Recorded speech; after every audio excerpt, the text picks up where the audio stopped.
Bonjour et bienvenue. Aujourd'hui, on se penche sur une véritable légende du foot, Paolo Maldini. Ah oui, Maldini. Rien que le nom évoque la classe, la longévité et surtout une fidélité incroyable. Exactement, 25 ans. 25 ans, sous le même maillot, celui de l'AC Milan. C'est presque unique aujourd'hui, non? Tout à fait. Et pour explorer ce parcours hors norme, on a pas mal de matière. Des articles de sites comme goal.com, Topic Foot, Milan Reports. On a aussi des extraits vidéo, comptes de foot par exemple, des discussions de fans sur Reddit, et même des infos sur son père, César, via Wikipédia. L'idée, c'est vraiment de comprendre le joueur, l'homme, l'héritage familial aussi, et puis évidemment de parler des grands moments. Comme ses finales contre Liverpool, ah là là. Et aussi son rôle plus récent de directeur technique, qui s'est terminé de façon assez abrupte. On peut commencer par le commencement. L'héritage familial, justement. Son père, Cesare. Une légende lui aussi, hein. Capitaine du Milan qui gagne la première Coupe d'Europe en 1963. La dynastie Maldini, quoi. C'est ça. Ça met une certaine pression, on imagine. Et pourtant, Paolo, il a démarré très très jeune. 16 ans. Lancé en 1985 par Nils Lidholm. Ça paraît fou aujourd'hui. Et il s'en pose tout de suite. D'abord latéral gauche, puis il glisse en défense centrale plus tard. Une polyvalence rare. Comment on explique ça, cette maturité, cette intelligence de jeu si tôt? Je crois que ça tient beaucoup à sa vision du jeu. Il y a cette phrase célèbre de lui. Ah oui, attends. Si je dois faire un tac, c'est que j'ai déjà fait une erreur. C'est ça. Exactement. Tout est dit. L'anticipation, le placement, avant le duel physique. C'était l'élégance défensive incarnée. Il a fait partie de cette défense mythique de Milan. Ah oui. Avec Baresi, Costa Curta, Tassotti, Soussaki, puis Capello, c'était... Phew, quasi infranchissable. Et le palmarès qui va avec est juste ahurissant. 7 Scudetti, donc 7 titres de champion d'Italie. Et surtout 5 Ligues des Champions, sur 8 finales jouées. C'est un record partagé, je crois. Mais quand même, 5 Ligues des Champions, plus une Coupe d'Italie. C'est colossal. Et les stats individuelles sont folles aussi. Le record de match pour Milan, 902. 902. oui, dont 647 rien qu'en Serie A. Plus de 1000 matchs officiels en carrière, en comptant l'Italie. Une carrière de 25 saisons. Il a pris sa retraite à 41 ans en 2009. Faut se rendre compte de la longévité au top niveau. C'est exceptionnel. Le seul petit bémol, peut-être, c'est avec la Squadra Azzurra. Oui, 126 sélections, capitaine souvent, mais pas de titre majeur, 2 finales perdues.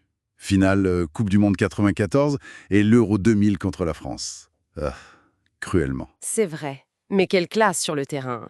On dit qu'il a reçu un seul carton rouge direct en 25 ans. Oui, et apparemment, c'était même pas dans un match officiel important, plutôt un amical ou quelque chose comme ça. Ça en dit long sur le joueur. Parlons de ses finales de Ligue des Champions contre Liverpool. Ça a marqué sa carrière, forcément. Istanbul 2005. Ah, Istanbul. La défaite cruelle, qu'on dit. Milan mène 3-0 à la pause. Maldini marque d'ailleurs d'entrée après moins d'une minute. Le but le plus rapide en finale, oui. Et puis, cette deuxième mi-temps. Le cauchemar. Liverpool revient à 3-3 en 6 minutes et gagne au tir au but. Maldini a souvent dit que Milan avait dominé 110 minutes sur 120. Terrible. Comment on se remet d'un truc pareil? Surtout pour rejouer contre eux 2 ans plus tard. Justement, c'est là qu'on voit le mental.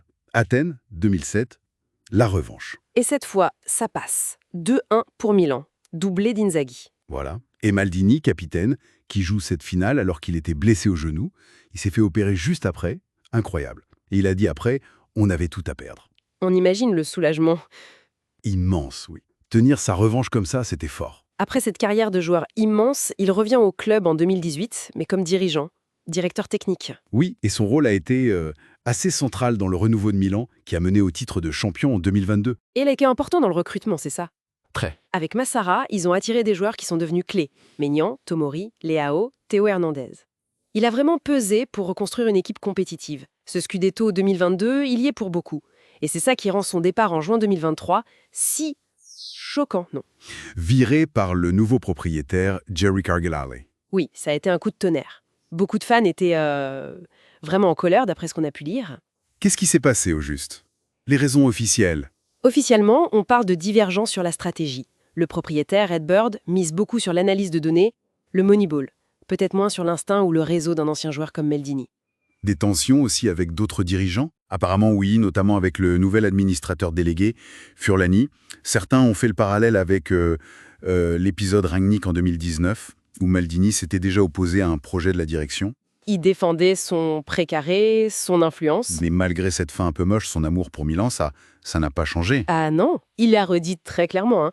Me voir dans un autre club que Milan, c'est impossible. La fidélité jusqu'au bout. Le club a retiré son numéro 3 d'ailleurs. Un honneur rare. Tout à fait. Avec cette condition un peu folle, seuls ses fils pourraient le reporter s'il jouait pour Milan un jour.